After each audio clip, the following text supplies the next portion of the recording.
बात महाराष्ट्र की, बात मुंबई की, क्योंकि शिंदे और फडणवीस ने मिलकर बीएमसी का किला जीत लिया। ठाकरे ब्रदर्स की 25 साल की सल्तनत को छीन लिया। महायुति ने मुंबई पर कब्जा तो कर लिया, लेकिन अभी भी ट्विस्ट की संभावना नजर आ रही है, और वो इस वजह से कि एकनाथ शिंदे ने अपने पार्षदों को होटल अरेस्ट कर दिया है। जब तक मेयर चुनाव नहीं हो जाता तब तक ये तमाम पार्षद शिंदे गुट के 5 सितारा होटल में रहेंगे। तो क्या उन्हें यह डर सताने लगा है पार्षद टूट न जाएं और जीत के रंग में कहीं भंग न पड़ जाए? इस सबके बीच सूत्रों से खबर यह भी कि शिंदे 2.5 साल का फॉर्मूला चाहते हैं बीएमसी में, यानी 2.5 साल शिवसेना का मेयर हो और 2.5 साल के लिए बीजेपी का मेयर बैठे। अब यह फॉर्मूला फिक्स होता है या नहीं, यह तो चुनने के वक्त ही पता चलेगा। लेकिन इस बीच महाराष्ट्र की सियासत में जयचंद का जिक्र जरूर हो रहा है। देखिए मुंबई की जंग, कौन जयचंद?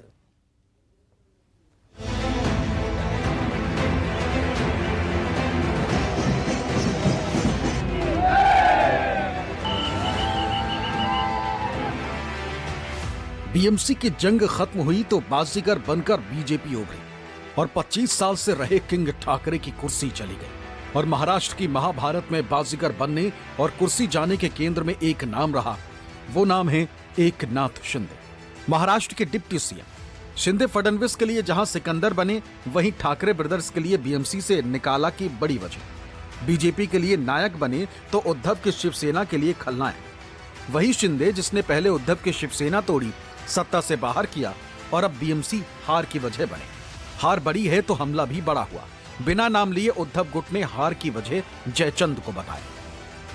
उनको लगता था कि हम मुंबई जीत नहीं पाएंगे, उनको पूरा विश्वास था मुंबई जीत नहीं पाएंगे, और मुंबई उसने जीती भी नहीं है। ये टेम्पररी फेज है, मुंबई इस तरह से आप जीत नहीं सकते। मैंने कहा ना कि हमारे पार्टी में जयचंद बनाकर आपने शिवसेना तोड़कर पहली बार मुंबई में आपका मेयर बिठाने का सपना आपने पूरा किया है। बाकी कुछ नहीं, अगर जयचंद नहीं होता तो बीजेपी कोई आसान नहीं होता। 75,000 करोड़ की बीएमसी में शिवसेना का एक छत्र राज था। किसी छोटे राज्य जितने बजट वाले बीएमसी के चुनाव में इस बार उद्धव और राज यानी ठाकरे ब्रदर्स का बहुत कुछ दांव पर था। सत्ता बचाने के लिए कब के पिछड़े ठाकरे ब्रदर्स सभी गिले शिकवे भूलकर मराठी मानुष के नाम पर एक साथ आए, लेकिन ठाकरे ब्रदर्स की जोड़ी कुर्सी बचा नहीं पाई और शिंदे और फडणवीस की जोड़ी हिट हो गई। आंकड़े आए तो साफ हो गया कि शिंदे ही वो फैक्टर हैं जिसने एक एक कुर्सी छीनी और दूसरे को कुर्सी दिला दी। निशाने पर शिंदे ही हैं। जो रिजल्ट आया है उसका हम पूरा सम्मान करते हैं। जो लोग विजयी हुए हैं उनको मैं बधाई देना चाहूंगी। साथ ही साथ ये भी याद दिलाना चाहूंगी कि पूरी जोर से, ताकत से, पैसों के बल से भारतीय जनता पार्टी और एकनाथ शिंदे ने ये चुनाव लड़ा। शुरुआती चुनाव में ये कहा जा रहा था कि शिवसेना उद्धव बाला साहेब ठाकरे जी को ध्वस्त करेंगे, उनको जिता नहीं पाएंगे, 20 सीट से ज्यादा नहीं आएंगी, सब कुछ कहा गया। जो डेवलपमेंट फंड्स थे उसमें भी भेदभाव किया गया। 1000 करोड़ से ऊपर उन्हीं के कॉर्पोरेटर्स को दिया गया। 45 से ज्यादा हमारे 54, इनफैक्ट 45 नहीं 54 हमारे कॉर्पोरेटर्स थे जो शिंदे सेना में चले गए और भारतीय जनता पार्टी में चले गए। आंकड़े देखिए, शिंदे फैक्टर ना होता तो उद्धव का बीएमसी में राज होता। नतीजे आए तो बीजेपी सबसे बड़ी पार्टी बनी। समझो, बीएमसी में कुल 227 सीटें, मेयर के लिए 114 सीटें चाहिए। बीजेपी को 89 सीटें मिली, शिंदे के खाते में 29 सीटें गई। दोनों को मिला दें तो यह आंकड़ा 118 हो जाता है, यानी बहुमत से भी ज्यादा। उद्धव को 65 सीटें मिली तो कांग्रेस ने 24 सीटों पर बाजी मारी। उद्धव के साथ आए भाई राज ठाकरे के खाते में सिर्फ 6 सीटें गई। तीनों को मिलाकर होती हैं 95 सीटें।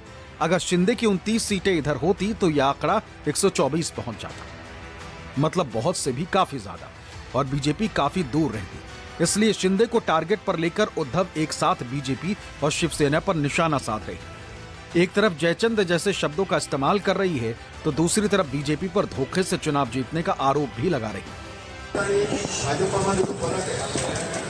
त्याला असं वाटत असेल कदाचित की शिवसेना तरी कागदावरती संपवले, पण जमिनीवरची शिवसेना ती काही संपवली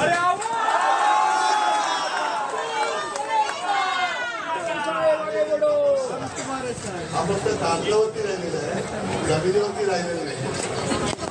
कारण सर्व 6 नावांचे दारूज, नगेश, जनतेचा दुरुपयोग हे सगळे प्रकार तरी गद्दार विकले गेले पण निष्ठा विकत नाही घेऊ शकत. मानाचा मुजरा करतो आणि जबाबदारी आता आपली वाढली. मी तुम्हाला सगळ्यांची पहिल्यांदा मी दिलगिरी व्यक्त करतो आणि आतमध्ये जरा नगरसेवकांची बोलत होतो.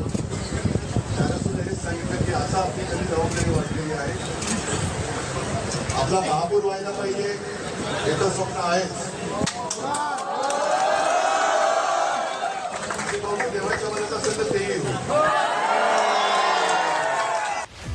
नतीजे आने के बाद से लगातार आरोपों का दौर जारी है.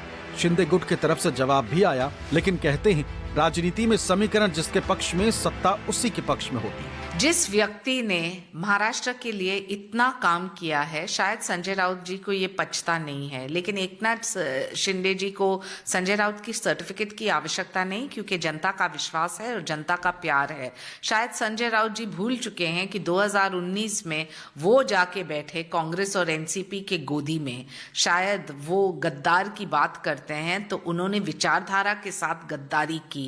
इस व्यक्ति जिन्होंने हिंदू हृदय सम्राट आदरणीय बाला साहेब ठाकरे की विचारधारा को आगे लेके महाराष्ट्र के लिए और मुंबई के लिए काम किया है, वो निकाल में देखने मिलता है. तो शायद संजय राउत जी को अभी एक नए स्क्रिप्ट राइटर की आवश्यकता है. आंकड़ों में महायुति तो बीएमसी पर काबिज हो गई है. शिंदे सिकंदर तो बन गए, लेकिन पार्षदों की टूट का डर लगातार सताने लगा, क्योंकि होटल पॉलिटिक्स शुरू हो गई.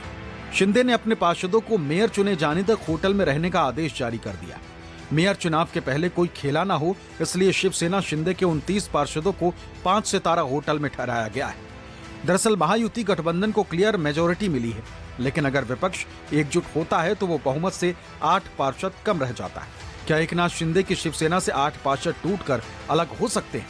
इसी आशंका को देखते हुए क्या एकनाथ शिंदे ने अपने सभी निर्वाचित पार्षदों को होटल में शिफ्ट करने की योजना बनाई? क्या शिंदे के 8 पार्षद टूट सकते हैं? इसी संभावना को लेकर राजनीतिक गलियारों में चर्चा गर्म. अगर विपक्ष एकजुट होकर दावा पेश करता है और शिंदे गुट में सेंध लगती है तो तस्वीर बदल सकती है. यही वजह बताई जा रही है कि शिंदे अपने पार्षदों को होटल में सुरक्षित रखने के मूड में दिख रहे हैं. हालांकि इसकी संभावना ना के बराबर है, लेकिन राजनीति है और राजनीति में कुछ भी हो सकता है. जब शिवसेना से शिंदे विधायक और सांसद तोड़ सकते हैं तो फिर ये उनके साथ भी हो सकता है. विनोद जगदाले, इंद्रजीत सिंह और राहुल पांडे की रिपोर्ट.